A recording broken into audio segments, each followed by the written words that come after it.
Assalamualaikum warahmatullahi wabarakatuh. Halo, selamat malam semuanya. Aga Kareba, salam sehat dan selamat datang di podcast PCPN. Ini adalah podcast PCPN yang merupakan kerjasama antara Kominfo dan juga Komite Penanganan COVID-19 dan Pemulihan Ekonomi Nasional.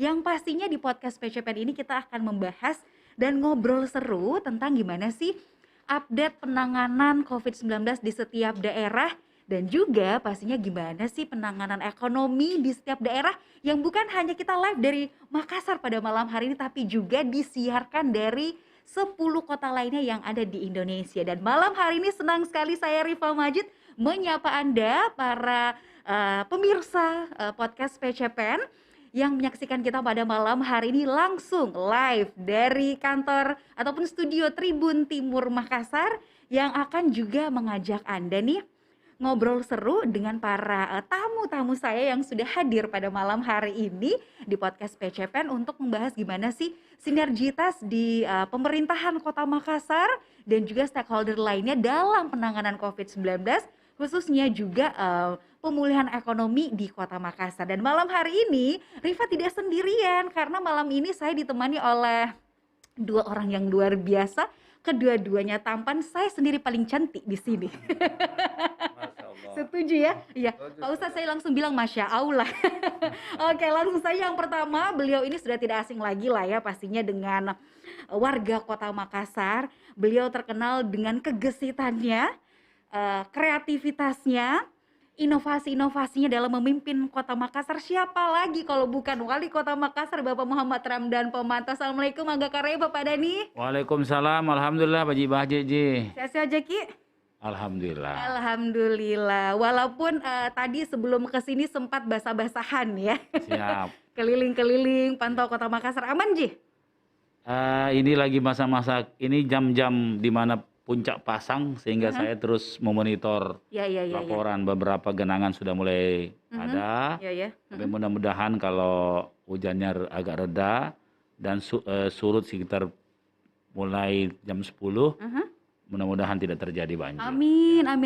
Itu harapan kita bersama ya. Ya. Karena kalau hujan memang banyak sekali genangan. Tapi yang tidak bisa ditahan itu kenangan Bapak. Iya, betul.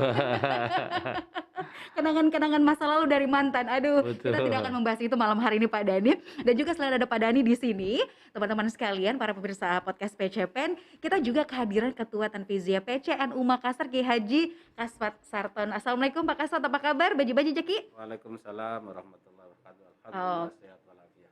Oke, boleh agak maju-maju Ki supaya kedengaran suara. Iya, Ya alhamdulillah sehat walafiat. sehat. Baju-baju. Bagaimana aktivitasnya? Ya teruslah sama dengan Pak Wali. Pak Wali di pemerintahan, saya di pembinaan keagamaan dan pendidikan. Oke, dan nanti kurang lebih kita akan membahasnya sama dengan peran masing-masing gitu ya. Gimana sinergitas kita bersama untuk penanganan COVID-19 di Kota Makassar. Karena kita tahu nih, udah hampir 2 tahun ini mau anniversary lagi yang kedua Kodong. Betul. Ini COVID-19 semoga tidak lagi ya. Semoga di tahun baru nanti 2022 kondisinya akan semakin baik dan COVID-19 benar-benar bisa meninggalkan kita. Semua aspek masyarakat, semua sektor bekerja dengan bidangnya masing-masing. Nakes merawat para pasien di rumah sakit, kemudian juga pemerintah dengan berbagai macam kebijakannya juga gencar menangani COVID-19 ya, termasuk juga salah satunya dengan melalui podcast ini dan pastinya masyarakat ya. Karena masyarakat kalau kita lihat Kota Makassar sekarang, masyarakat itu karena mungkin sudah terbiasa dengan 2 tahun terakhir ini dilanda COVID-19, jadi protokol kesehatan itu bukan hal yang kemudian harus diulang-ulangi lagi gitu ya, udah menjadi kebiasaan kita untuk sama-sama menjaga kesehatan dan protokol kesehatan. Nah, tapi sebelum kita membahas gimana sih sinergitas antara masing-masing pihak dan apa saja nih yang dilakukan oleh pemerintah Kota Makassar khususnya dalam menangani dan juga menanggulangi COVID-19 yang terjadi di Kota Makassar, saya mau tahu dulu, penasaran kayak ini Pak Dani. Bagaimana sebenarnya kondisinya Makassar sekarang di COVID-19 ini? Update terbaru seperti apa Pak Dani? Jadi saya perlu update kepada seluruh masyarakat Makassar dan seluruh yang mendengarkan podcast ini. Yang pertama update tentang vaksinasi. Vaksinasi Kota Makassar itu 78%. Target kami di akhir Desember ini target minimal 80%. Target ambisius kita 85%. Bersama TNI Polri. dosis kedua itu sudah 60%. Jadi alhamdulillah kita sudah melewati target yang dicanangkan pemerintah. Kalau harian 2 hari ini nol. Alhamdulillah. Dan yang perlu saya sampaikan ke publik bahwa satu-satunya pemerintahan daerah yang meneliti tentang herd immunity adalah Kota Makassar dengan pengambilan darah sekitar 614 orang. Yang ini menjadi contoh Indonesia. Hasilnya alhamdulillah 87,6% titer atau kekebalan di Kota Makassar terbentuk. Berarti sudah lewat 70%. Kondisi ini insya Allah kita terus jaga, jangan pernah lengah. Dan insya Allah dengan penjagaan dan tidak pernah lengah itu, insya Allah kita akan terhindar dari virus baru, Omikron, ataupun gelombang ketiga. Nah, karena ini hujan, lembab, banyak kondisi-kondisi tertentu yang membuat virus bisa bergembira ria nanti. Betul, ya. bukan hanya COVID-19 malahan ya. Bukan. Termasuk demam berdarah, banyak orang kena DBD. Ini sepupu-sepupunya COVID semua ini ya. Nah, sehingga perlu kita antisipasi. Nah, kami juga sudah membuat recover center yang ribut-ribut itu ya, berbentuk kontainer untuk memonitor semua. Ini bencana pun saya aktifkan lagi recover center, termasuk kemungkinan misalnya ada endemik demam berdarah atau tifus juga lagi mulai banyak orang terkena. Nah, seperti itu. Nah, saya kira Makassar ongoing progress hari ini cukup baik lah, bahkan termasuk yang terbaik di Indonesia. Amin. Karena pencapaian vaksinasinya juga melebihi dari target yang sudah diminta oleh pemerintah. Gitu ya. Hampir semua kecamatan kita putih. Putih itu artinya 2 minggu tidak pernah ada kasus. Nah, tapi saya himbau bahwa tanggal 24 kita akan berlakukan PPKM 3 seluruh Indonesia. Seluruh Indonesia. Nah, kami punya program vaksinasi on the road. Nah, ini program baru, tidak pernah ada di Indonesia juga. Ini kan Bapak ini terkenal sekali dengan inovasi-inovasi dan juga program-program yang pertama kali di Indonesia, pertama kali di dunia, termasuk tadi yang Bapak sampaikan, begitu ya, melakukan penelitian tentang herd immunity. Kemarin juga satu-satunya di Indonesia yang melakukan isolasi apung. Nah, itu isolasi apung di KM Sini, kemudian nanti drone medik, drone medik, antarkan obat-obatnya dan lain sebagainya. Ini semua tercover dalam program Makassar Recover. Betul. Nah, boleh kita ceritakan juga sama teman-teman yang menyaksikan ini biar semuanya tahu, bukan hanya masyarakat Makassar saja yang tahu apa sih Makassar Recover itu. Sejak 5 Maret saya mencanangkan namanya Makassar Recover. Kalau kita menghadapi sebuah ketidakpastian seperti pandemi, kita harus menghadapi dengan sebuah sistem yang lebih pasti, lebih terukur. Karena kenapa? Karena kita harus bergerak berserentak kolektif dengan konsep yang jelas. Kalau tidak, uang habis, banyak korban, tidak jelas hasilnya. Nah, kejelasan inilah diawali dari menyusun sebuah konsep penanganan pandemi, atau boleh saya katakan bahwa cara baru menangani pandemi, yaitu dengan Makassar Recover. Kata recover sebenarnya kepanjangan dari Smart Emergency Protocol Against COVID-19 with dengan with public services, dengan pelayanan publik yang sudah ada.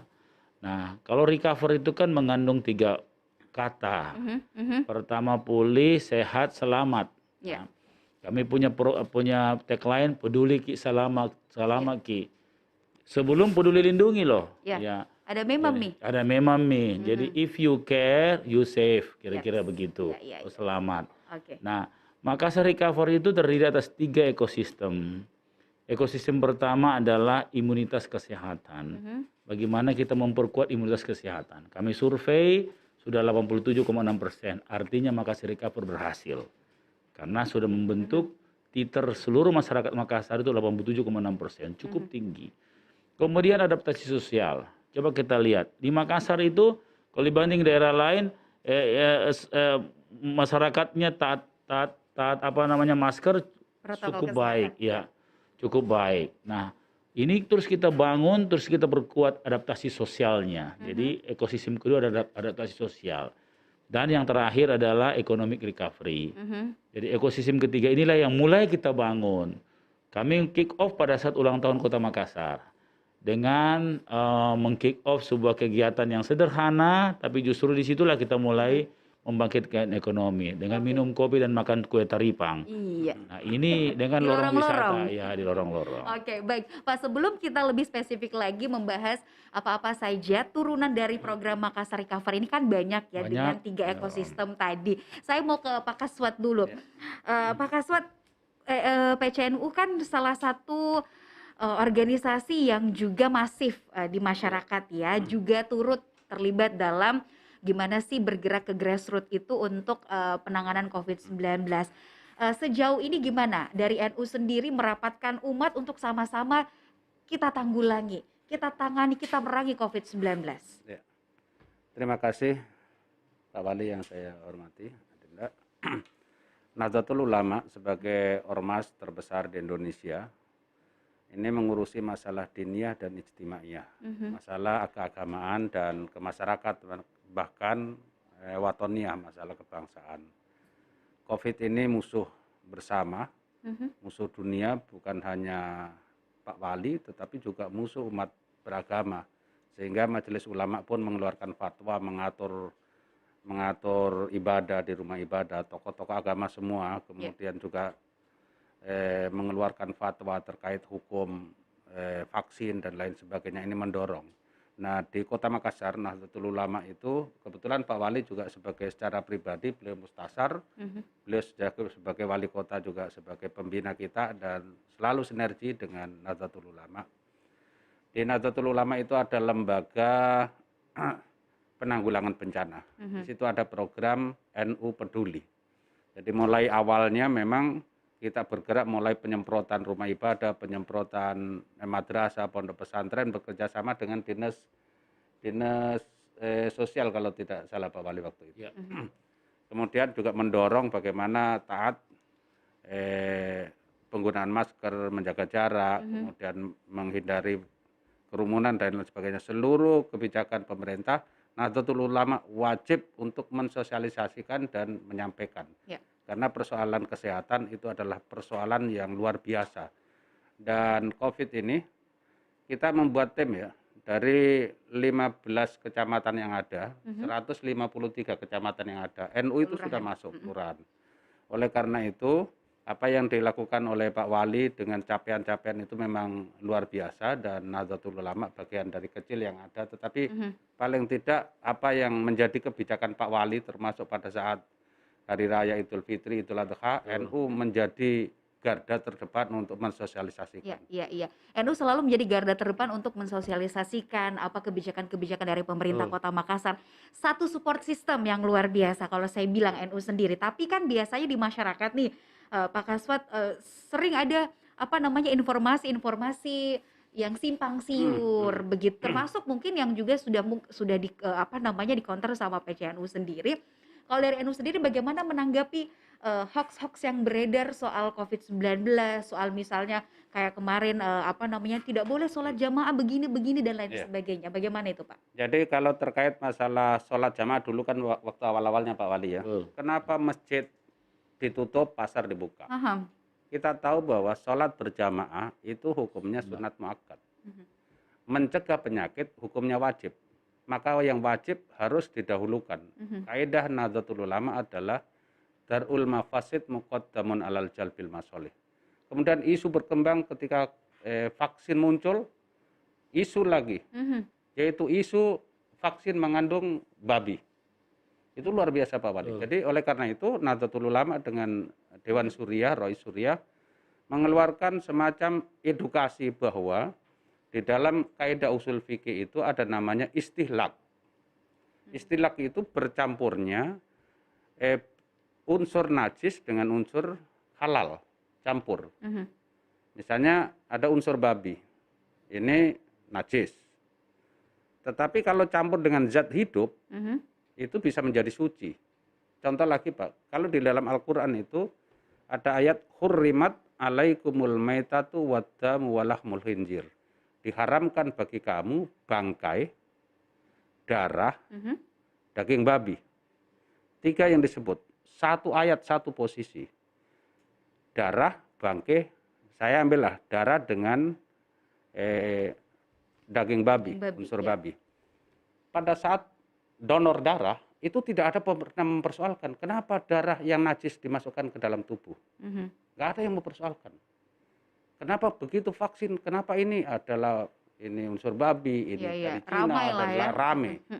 Oleh karena itu, Nahdlatul Ulama mengeluarkan edukasi bahwa apabila ada unsur najis campur dengan zat hidup, maka ini hukumnya suci. Sama dengan donor darah, misalnya saya sakit, golongan darah saya dengan Pak Wali sama. Ini kan begitu darah keluar dari Pak Wali, itu hukumnya najis. Begitu masuk ke dalam tubuh saya, itu suci. Sama dengan kotoran yang ada di dalam tubuh kita, karena ini masih campur dengan zat hidup, kotoran ini suci. Begitu keluar, najis. Dimakan ayam, suci. Potong ayam, suci. Jadi itulah teori-teori dalam kaidah usul fikih. Dan itulah yang kemudian diberikan edukasinya kepada masyarakat gitu ya. Jadi sampai sudah tercounter isunya ke bahwa kalau vaksinasi COVID-19 itu sendiri adalah halal. Kalau Bapak sendiri sudah pakai vaksin? Oh, seandainya ada 3 kali saya mau. Saya sudah 3 kali Pak, bisa. Tapi belum dapat saya. Tapi belum sudah 2 kali begitu ada perintahnya Pak Wali itu yang ke pimpinan-pimpinan agama. Langsung ke tokoh agama, termasuk Muhammadiyah, Nahdlatul Ulama, Wahdah Islamiyah, dan di Kristen, Hindu. Kita menyatu. Oke, inilah salah satu bukti kita bergerak bersama begitu ya. Seperti yang tadi sudah Pak Dhani sampaikan, saya garis bawahi kita bergerak bersama ya, kolektif begitu. Bukan hanya satu pihak saja tapi semua pihak gitulah. Itulah yang membuat kemudian Makassar Recover sampai saat ini bisa terus berjalan, bisa dikatakan sukses juga begitu Pak ya. Insyaallah. Terus nanti kemarin kan Bapak sudah istilahnya sudah ada berbagai macam program, ada posko-posko Makassar Recover di setiap kelurahan, terus kemudian juga isolasi apung dan lain sebagainya. Nah ini yang baru-baru nanti, insya Allah Desember Pak Di, itu soal sweeping vaksinasi. Ya. Nah ini juga yang beredar. Bukan sweeping, walaupun prakteknya sweeping. Iya. Namanya masyarakat vaksinasi on the road. Oh vaksinasi on the road, oke. Ya. Bagaimana itu Pak? Jadi begini. Saya ini kan dipilih rakyat untuk melindungi rakyat saya. Rakyat saya itu kan sudah 78% divaksin. Rakyat daerah sekitar itu belum 40%. Ada yang di bawah. Maka bahkan di bawah 30%.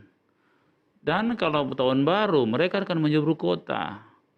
Maka kewajiban saya melindungi yang sudah vaksin 78%. Siap.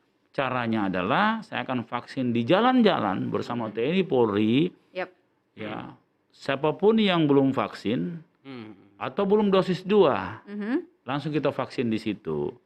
Satu, kalau kita mau positive thinking, lebih bagus begini karena tidak susah-susah lagi kita mau vaksin, langsung di jalanan. Seperti dulu Pak Wali ya. Ada dulu layanan SIM. Iya betul. Kita yang jemput bola. Dan sekaligus proteksi masyarakat Makassar. Yang kedua, kalaupun orang takut, jangan nih keluar rumah.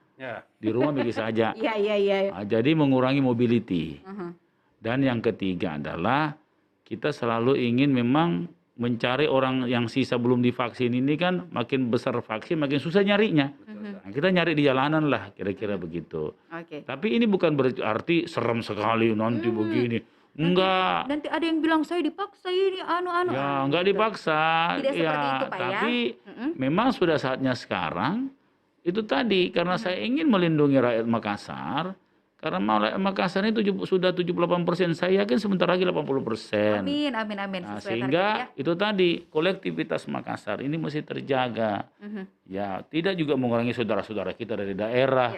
Toh juga ke Makassar sekarang kan ditutup Antelosari, ditutup Karebosi, ditutup dan tidak ada kegiatan tahun baru. Karena kita tahu masa kita mengulangi kesalahan yang sama. Ya, dulu kan gelombang kedua itu yang hebat sekali itu kan gara-gara Nataru juga. Kita lalai di Ya, situ. lalai. Oke. Jadi saya kira kita harus itu tadi gerak serentak, tegak lurus dengan pemerintah provinsi, dengan pemerintah pusat. Ini kita harus taat. Ini perlu ketaatan kita untuk kita sendiri, bukan untuk Nah, ini siapa-siapa. pertanyaannya, Pak. Bagaimana sebenarnya pemerintah Kota Makassar sejauh ini untuk bisa kita bergerak sama-sama nih? Bagaimana langkah dari pemerintah untuk bisa kita solidaritas masyarakat di Makassar itu terjaga? Iya, jadi saya kira itulah gunanya ada posko. Kenapa saya bikin kontainer di semua kelurahan? Kenapa saya bikin posko RW yang hampir 1.000 itu lebih? Nah, tidak lain adalah menjadi pusat koordinasi. Iya. Nah, sehingga saya kira untuk menjaga ini jauh lebih sulit pada saat kita memerangi COVID, yang melawan COVID. Oke. Nah, menjaga inilah yang kita harus membangun adaptasi sosial, kemampuan adaptasi sosial masyarakat yang tinggi. Caranya terus mengedukasi masyarakat. Kadang-kadang kalau orang sekarang itu kan bisa dilengah. Nah, sehingga kelengahan ini paling berbahaya dalam kondisi seperti ini. Apalagi ada Omikron, jelas-jelas di tetangga kita udah masuk, Singapura udah masuk, Australia udah masuk. Jadi saya kira ini hal nyata, bukan cuma cerita, bukan cuma berita, tapi ini real. Nah, makanya harus ada usaha-usaha real juga. Ya, jadi ya inilah gunanya kita, kami ini diberi amanah untuk menjaga rakyat lah. Oke. Kira-kira begitu. Oke, tapi kalau tantangannya sendiri di masyarakat apa nih sejauh ini, Pak? Oh, banyak. Misalnya penegakan 5M, saya punya Satgas Raika. Kebetulan yang banyak melanggar justru teman sendiri. Jadi sudah diambil bangkunya, mengeluhnya semua ke saya. Saya bilang, kalau begitu taat. Terus seperti juga banyak tentunya keberatan-keberatan. Ada mungkin Pak satu cerita yang Bapak terkesan sekali gitu menghadapi tantangan di lapangan gitu ya, dan kemudian itu bisa di-counter dengan baik oleh pemerintah Kota Makassar, khususnya Bapak sendiri. Ya, jadi yang paling lucu itu adalah bukan lucu sebenarnya, bagus tapi membuat saya panik pada saat saya membuat isolasi apung. Dalam teori dan aturan itu isolasi itu 2 minggu, 14 hari. Nah, walaupun di situ namanya ada exit testnya pada hari ke-5 bisa namanya exit test dites ya untuk itu. Nah, ternyata kami kan Makassar ini punya sebuah obat tradisional, jus tradisional namanya Tratsar yang alhamdulillah 5 hari orang sembuh. Jadi waktu naik di kapal, perhitungan kami kira-kira 2 minggu, begitu dikasih minum itu 5 hari orang sudah sembuh. Saya tes dengan PCR yang terbaik, benar-benar negatif. Nah, akhirnya kan kapal itu terancam kosong. Ya. Makanya kemarin cepat sekali selesainya. Ya, makanya saya memerintahkan lurah ketok pintu, cari semua orang yang isolasi mandiri menaik di kapal. Nah, itu yang betul-betul saya cukup panik. Dari 14 hari, ternyata 5 hari orang sembuh. Nah, bagus ini sebenarnya kan bagus, cuma kan sayang kapalnya kalau kosong. Sedangkan di rumah masih banyak. Nah, ini membujuk kiri kanan, bujuk kiri kanan. Kebetulan banyak teman yang dibujuk sama lurah. Jadi saya tahu lurah mana yang kerja, mana tidak kerja. Jadi ada yang, Pak, saya ini, Pak Dani, saya didesak lurah untuk naik di atas kapal. Saya naik mau kok. Karena apa? Jadi ternyata ya sistem itu harus bekerja hulu hilir, serentak bersama, dan terus kita akan menangani orang-orang yang misalnya tidak bisa serentak. Kenapa? Karena kalau tanpa serentak, satu jebol semua. Betul. Tidak bisa tidak. Ini sekarang harus kolektif. Kalau misalnya 10 orang sudah bisa menjaga, 9 orang menjaga dirinya, 1 tidak menjaga, bisa kena 10-nya. 9-nya kan begitu. Oke. Pokoknya lalai sedikit, jebol 1, jebol semua. Ya, makanya sinergitasnya harus sama-sama. Ya. Semuanya. Itu tantangan cerita dari Pak Dani. Kalau dari NU sendiri bagaimana tantangan jihad fisabilillah nih untuk bisa sama-sama memerangi COVID-19, sinergi dengan ormas-ormas lain juga, dan juga tokoh-tokoh keagamaan lainnya? Ya, ini kalau Nahdlatul Ulama itu kan di dalam satu sistem dengan Majelis Ulama Indonesia. Kemudian dengan sistem dengan lembaga lembaga yang lain.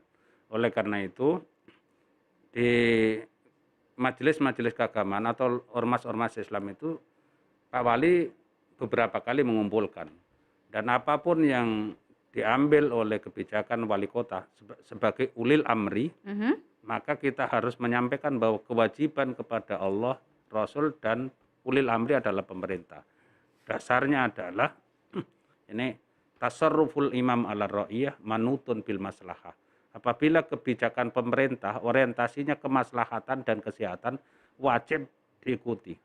Oleh karena itu, seluruh kebijakan-kebijakan apakah diambil oleh Majelis Ulama Indonesia, wali kota, maupun lembaga-lembaga lain yang untuk mendorong untuk pencegahan COVID, maka Nahdlatul Ulama berkewajiban untuk berdakwah. Memang tantangan-tantangan itu kalau di dalam kegiatan-kegiatan itu adalah hoax gitu, Pak. Luar biasa itu.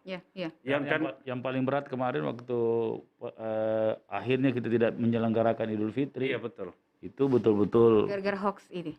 Bukan. Artinya memang banyak hoax, mengadu domba masyarakat. Jadi saya kumpulkan semua ormas-ormas Islam. Per satu hari pada saat itu, besok lagi saya kumpulkan. Kadang-kadang kalau mendesak, lagi. Begitu si pakat tahu, si pakat lebih, si pakat ingat itu menjadi bagian solusi pada saat kita susah. Karena terkait dengan kebijakan Pak Wali yang menyangkut masalah agama itu kan sensitif sekali. Misalnya kemarin Pak Wali ya, kita membuka ruang sholat Idul Adha di lorong-lorong ya. Itu kan supaya pecah, tidak ngumpul. Jadi Pak Wali punya konsep itu dikumpulkan RW. Itu luar biasa masyarakat. Ada memang yang merasa lebih pintar dibanding Majelis Ulama Indonesia. Ada itu, saya terus terang. Sampai saya turun dengan Pak Kapolsek, Pak Camat, Pak Kakanwil Agama, Pak. Saya jam 3 subuh karena saya dapat informasi ada masjid yang mau dibuka, saya datang, Pak, jam 3 subuh. Sampai saya dikasih, Pak, nanti Pak Ustadz yang menyampaikan kepada jamaah sholat subuh. Saya datang dengan Pak Kapolsek, Pak. Itu masih ada satu orang. Saya tanya, ini fatwanya Majelis Ulama Indonesia, ini kebijakannya Pak Wali Kota. Apa komentarnya, Pak? Kan kita lihat ulamanya siapa, Pak? Saya bilang, ulama Majelis Ulama itu, Pak, itu bukan hanya satu orang. Di situ ada ahli agama, di situ ahli kesehatan, di situ ada ahli. Kumpul di situ. Oleh karena itu, ketika menjadi kesepakatan ulama, ini adalah kelembagaan yang memang secara fungsional Majelis Ulama itu memiliki kewajiban untuk memberikan fatwa keagamaan baik kepada umat maupun kepada pemerintah, diminta atau tidak diminta, karena itu fungsinya. Dan memang ya karena terkait dengan itu tadi keagamaan itu memang, tapi akhirnya alhamdulillah pelan-pelan semua kita jalani. Kita sekarang masjid itu sudah bagus, pelan-pelan alhamdulillah menyadari betul bahwa COVID itu memang ada, dan masalah keselamatan dan jiwa harus diutamakan mulai waktu itu pelan-pelan alhamdulillah. Dan itu hal yang nomor satu yang harus kita utamakan. Luar biasa, Pak. Di dalam ibadah itu, kesehatan itu, misalnya ya, orang haji kalau nggak sehat itu ada halangan. Orang puasa kalau nggak sehat dapat rukhsah. Orang sholat dapat bisa duduk, bisa lain sebagainya. Orang puasa tidak sehat boleh jadi wa in kana maridon aw ala safar. Jadi masalah kesehatan memang menjadi hal pokok. Oleh karena itu terkait memang ini Pak Wali saya terus terang kagum ya. Inovasinya dari hari ke hari. ada istilah ini tadi saya perhatikan ada vaksinasi on the road. Ini kalau bulan puasa kan ada buka sahur on the road. Buka on the road. Jadi bukan artinya ini kan inovasi, ada istilah baru, kemudian implementasinya itu simple. Menjaring orang-orang yang belum pernah yang belum vaksin itu ya saya kira itu luar biasa. Saya sambut sangat baik dan kita akan dukung lah, akan kita juga sampaikan ke cabang-cabang Nahdlatul Ulama di Kota Makassar. Oke, baik. Berarti dari perbincangan ini kita bisa menangkap bahwa sepenting itu sinergitas bukan hanya dari organisasi masyarakat, bukan hanya dari ormas, pemerintah, tapi juga masyarakat secara luas gitu. Karena yang menjalankan, walaupun pemerintah yang memberikan kebijakan, yang menjalankannya kan masyarakat. Manfaatnya juga dirasakan langsung oleh masyarakat. Nah, selanjutnya nih, apa nih hal-hal baru nanti yang akan dilakukan juga oleh pemerintah Kota Makassar ke depannya. Dan dari yang tadi juga sudah sempat disinggung oleh Pak Kiai, ini banyak istilah-istilah baru begitu ya. Saya boleh tahu bocorannya, idenya dari mana sebenarnya ini Pak? Jadi jenis sederhana, banyak mendengarkan kesulitan rakyat. Dengar-dengar orang curhat dan ya. dipikirkan, kemudian dibikinkan sistem. Kebetulan saya arsitek, memang kerjaan saya seperti ini. Ya, ya. Jadi vaksinasi on the road itu dua tadi gunanya, memproteksi dan tiga ya memproteksi, kemudian menurunkan mobility, dan yang ketiga memang memudahkan orang yang belum vaksin. Oke. Jadi Memproteksi, tiga, menurunkan mobility, biar Ya. tidak ada yang berkerumun juga. Ya, karena kan kalau dia negative thinking dalam ini takut, jangan mau keluar rumah. Iya, iya. Bagus, karena itu jadi bagus. Memang kan disuruh orang di rumah saja. Nah, seperti itu. Oke. Akan datang kita akan lebih banyak fokus ke pemulihan ekonomi. Oke. Ya. Nah, sebelum bahas pemulihan ekonomi, berarti sekarang kan kita sudah sampai di akhir tahun nih Ya. Pak. Sekarang persiapannya untuk menyambut akhir tahun, khususnya dengan program-program penanganan COVID-19 dari pemerintah Kota Makassar, berapa persen ini persiapannya? Saya kira yang penting kalau bagi kami justru kita akan meningkatkan vaksinasi, termasuk vaksinasi on the road. Yap, itu tadi Kita ya. sekarang kan 100 RT, satu hari 100%. Ini kok udah jalan, dia berhasil menaikkan 36% vaksin. Nah, kemudian kami dengan TNI, Polri membuat namanya vaksinasi sapu bersih untuk lansia. Udah naik juga lansia, kita punya lansia kemarin cukup rendah 36%. Nah, kita Ibu coba hamil termasuk? Ya, Ibu hamil termasuk di dalamnya? termasuk kayaknya itu Pak Hamil. Ya. Nah, sekarang kita bikin nanti berikutnya setelah ini kita bikin nanti vaksin berhadiah. Oh, oke. Nah, jadi per kecamatan. Kira-kira begini. Kalau ada semut dalam sarangnya tidak keluar, kasih gula di depannya, keluar semua Keluar gitu. semua, iya, Baru iya. kita suntik. Dipancing dengan hadiah. Dipancing. Dengan insya Allah. Tapi ini hadiah menarik. Misalnya habis disuntik dapat kupon, langsung diundi per kecamatan. Misalnya dapat motor, misalnya per kecamatan. Oke, baik. Siapa tidak mau dapat? Kalau saya tahu begitu, aduh, mau Kak juga ikut tapi sudah mau vaksin 2 kali Pak. Bagaimana nih? Termasuk orang yang bawa vaksin, bawa orang yang mau divaksin. Iya. Nah, jadi gitu. Jadi orang yang Oke. divaksin dan orang yang mau bawa orang divaksin. Iya. Dapat kupon juga. Dapat kupon undiannya berhadiah. Berhadiah. Amin. Kalau dari sisi agama itu Pak, orang yang melakukan inovasi itu namanya ijtihad. Oh. Ijtihad ya. Ijtihad itu karena inovasi ini menemukan hal baru tajdid, maka kalau dia salah, misalnya Pak Wali mengambil kebijakan, niatnya baik untuk ini, itu ternyata tidak tepat, salah, itu pahalanya 1 Pak. Oh, begitu. Ya. Jadi kalau dia tepat, seperti tadi misalnya di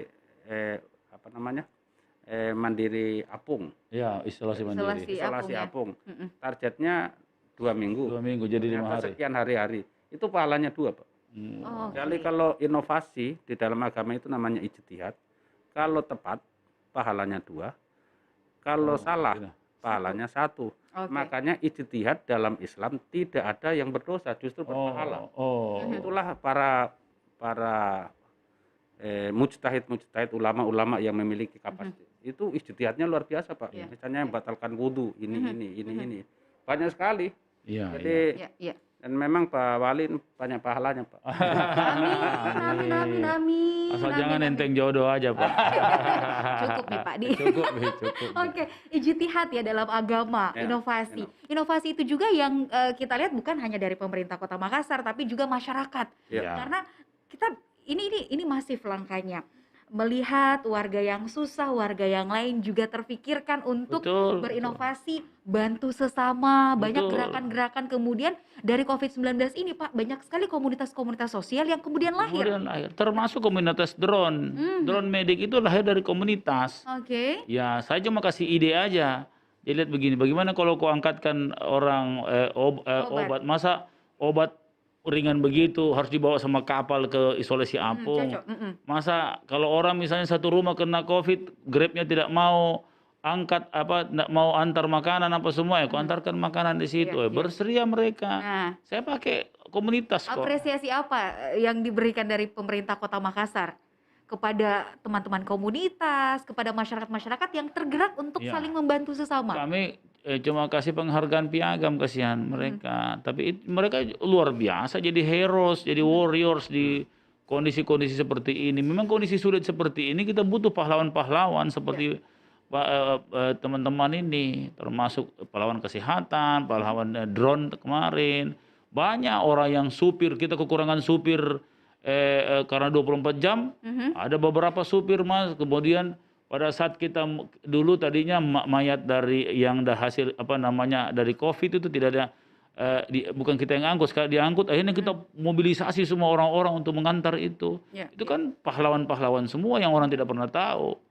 Ya, saya gilir dia sampai 24 jam karena mayat yang meninggal itu tidak bisa dibiarkan, itu harus segera dikebumikan. Nah, ini semua cerita-cerita di balik layar yang tidak pernah terekspos ya. Dan begitu banyak orang-orang yang rela untuk itu. Oke, baik. Itulah cerita-cerita balik layar dari para malaikat-malaikat tak bersayap ini, begitu Pak ya. Jadi hero di tengah masyarakat. Kalau dari Pak Kasal sendiri ada satu cerita mungkin yang juga melihat gerakan inovasi dari masyarakat tersentuh gitu. Ya, apalagi khususnya dari teman-teman PCNU. Kalau di NU itu ada gerakan bersih-bersih masjid. Itu yang digawangi oleh MWC Kecamatan Mamajang. Itu tetangganya Pak Wali sebelahnya, Pak Ustadz Usman Karim.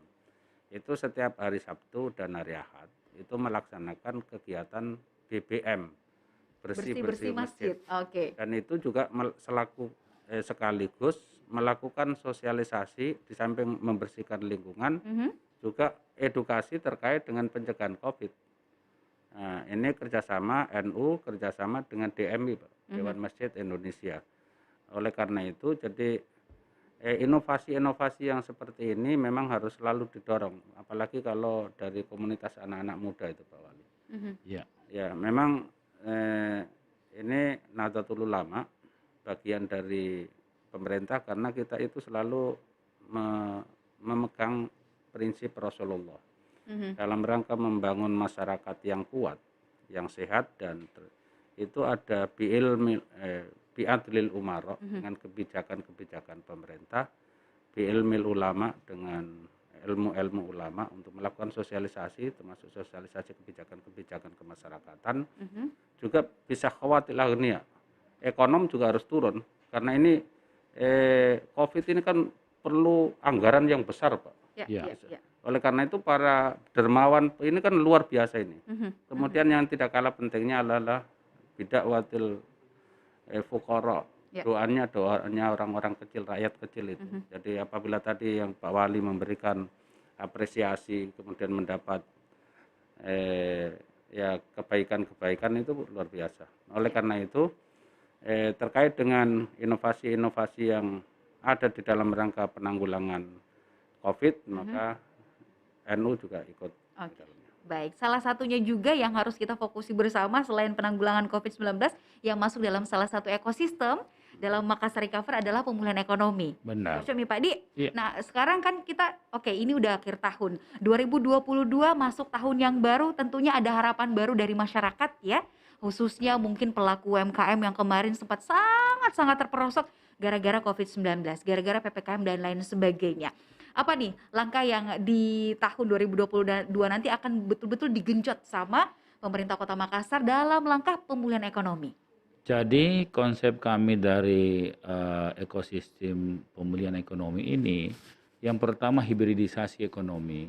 Jadi bagaimana ekonomi konvensional menjadi ekonomi digital, itu harus kita lakukan, belajar dari pandemi. Tanpa harus berharap pandemi berikut datang, tapi kalaupun datang, kita harus siap dengan sistem ekonomi yang digital. Nah, jadi dari offline ke virtual. Maka dengan itu pemerintah kota lagi membimbing 5.000 UMKM kecil di lorong menjadi startup lorong.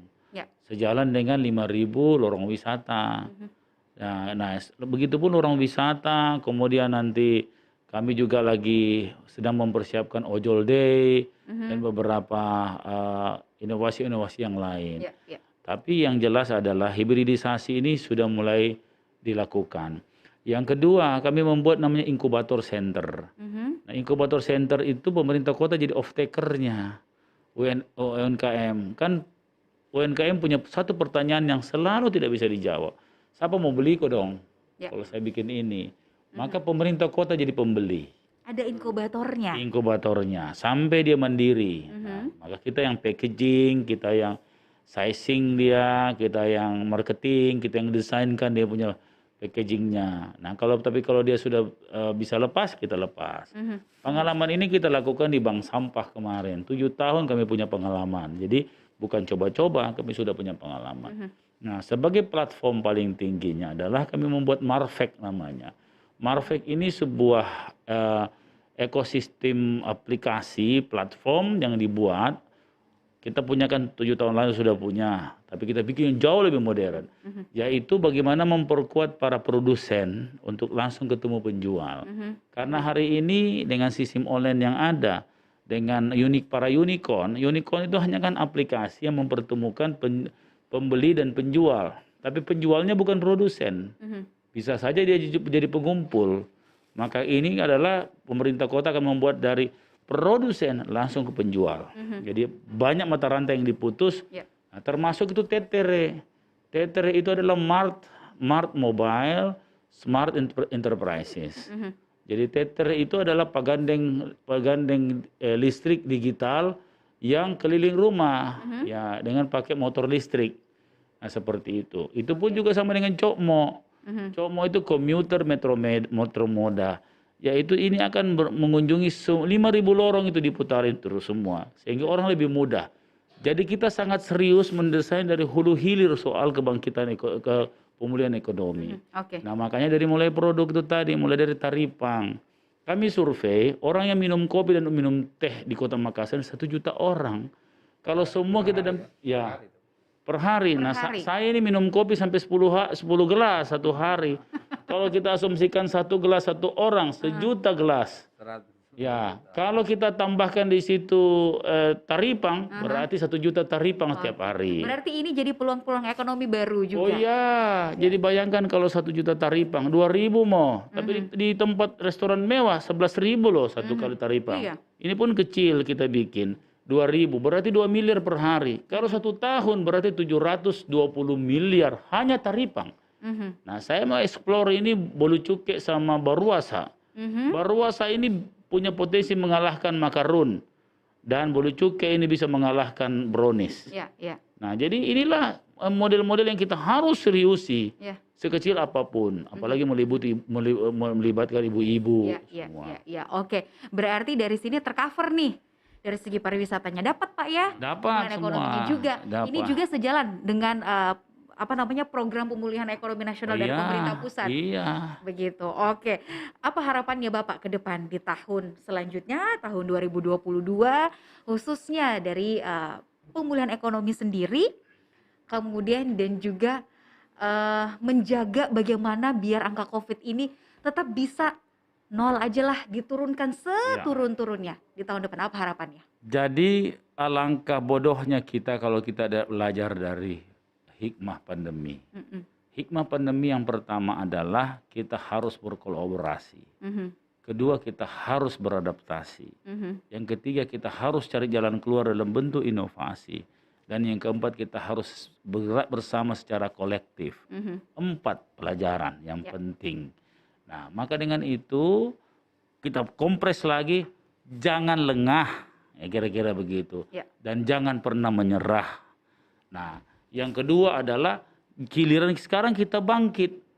Bangkit, jangan lagi kita pakai sistem ekonomi offline yang bertemu, buat ekonomi yang online, digital. Maka dengan itu belajar dari ini saatnya meriset seluruh ekonomi kita. Jadi meriset sistem sosial kita, meriset sistem budaya kita. Karena ke depan itu akan berbeda. Makanya saya sekarang akan membuat sport center, sekaligus bisa diubah jadi rumah sakit darurat. Saya bikin sport center, bisa dirubah jadi tempat pengungsian terpadu. Multifungsi ya? Multifungsi, belajar dari pandemi. Belajar dari pandemi, oke. Itu dari Pak Dhani. Kalau dari Pak Kaswat sendiri, Pak Kiai, apa harapan tak ke depan untuk kita di Kota Makassar, baik dari sisi ekonomi, pemulihan, dan juga penurunan angka COVID-19, terkhusus bagaimana merapatkan umat, khususnya umat NU juga, dan secara umum masyarakat kota, biar kita sama-sama saling bergerak. Singkat. Ya, terima kasih. Tentu harapan Nahdlatul Ulama sama dengan harapan pemerintah bagaimana terwujudnya masyarakat yang normal dalam seluruh kehidupan. Tapi normal dalam masa pandemi ini tidak sama dengan normalnya dulu. Iya. Masa normal sekarang pakai masker seperti sudah normal, Pak ya. Seperti normal. Dulu kan luar biasa. Kemudian di masjid dengan jarak 1 meter atau sekarang sudah agak dekat sedikit. Itu juga sudah kondisi normal. Kalau dulu kan luar biasa. Jadi normalnya di masa pandemi tidak sama dengan normalnya sebelum datang. Nah, ini pandemi ini sampai kapan? COVID dengan berbagai macam varian muncul, istilah-istilah baru. Oleh karena itu saya sependapat dengan apa yang disampaikan Pak Wali bahwa COVID-19 ini melahirkan banyak hikmah. Hikmah dalam keagamaan, hikmah dalam pendidikan, hikmah dalam kesehatan, dan seluruh aktivitas kegiatan. Oleh karena itu, harapan tentu kita semua adalah selalu berdoa sebagai ormas yang memiliki kepedulian di bidang keagamaan, tentu adalah mendorong bagaimana pemerintah bisa menyatukan dan kita juga harus di dalamnya. Yang kedua juga mewujudkan masyarakat yang damai, tidak saling mencalahkan, tidak menyebar hoak dan lain sebagainya.